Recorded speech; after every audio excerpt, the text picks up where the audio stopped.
So I think the original Beetlejuice just has a fantastic premise. It's about a family who've moved into a haunted house. You've all seen that a million times, except they flip it. It's a comedy told from the perspective of the ghosts trying to get the family to move out. Now, that's already really funny on its own, but then you throw in the character of Beetlejuice and it just makes the whole thing the classic that it is. But that concept doesn't immediately lend itself to a sequel, even though they've been trying to make one since the original came out in 1988. And now that it's been so long since the original, Beetlejuice Beetlejuice falls into the realm of legacy sequels, where the events of that film don't just affect the characters of the original, but they have to pass on to a new generation as well. And there's been a lot of problems with a lot of legacy sequels where they get so enamored with the original that they struggle to do anything original or interesting themselves. While everyone remembers Michael Keaton's iconic performance, he's only in the original movie for 17 minutes. Would a sequel have that same restraint, especially when Tim Burton is returning to direct? And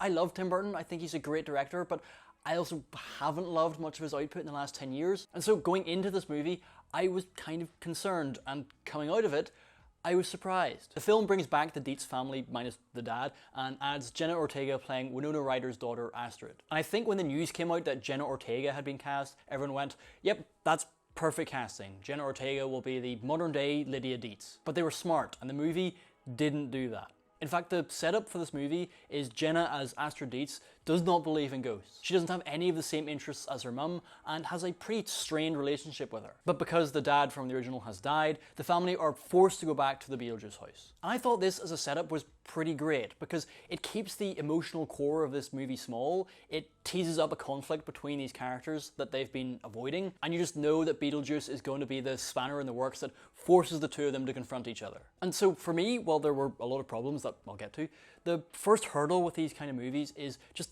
finding a good reason to exist in the first place and just have a story that's worth making rather than it being just more Beetlejuice.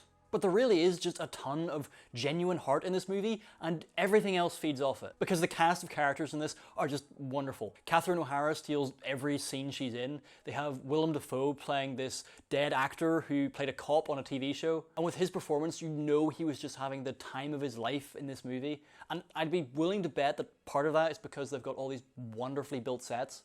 There was a time in the 2000s where Tim Burton was in his Alice in Wonderland era, and that whole movie just looks like digital mush, but almost everything in this one feels really tangible. I cannot even begin to tell you just how much I want to wander around these sets. Sure, there's CGI here too, and that's grand, but nothing can really beat a good practical puppet, and it's really nice to see the legacy of the effects work from the original carry on here.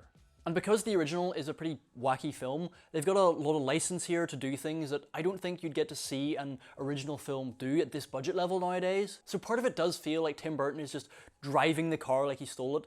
The set pieces are just so much fun, and they give Michael Keaton all the space to really chew the fat. And we get to see more of the afterlife in a way that expands on the world, but it doesn't over-explain it either. Yes, like any sequel, it has callbacks to the original, but I actually thought they were pretty restrained with it here. Whenever that first trailer came out with the dramatic rendition of the Banana Boat song, I got really worried, but actually the way they incorporate it into the movie, I thought was pretty tasteful, and it didn't overstay its welcome. And that keeps the film lean, which is nice. It's only an hour and 40 minutes, so it really does fly by, although admittedly sometimes a little too much.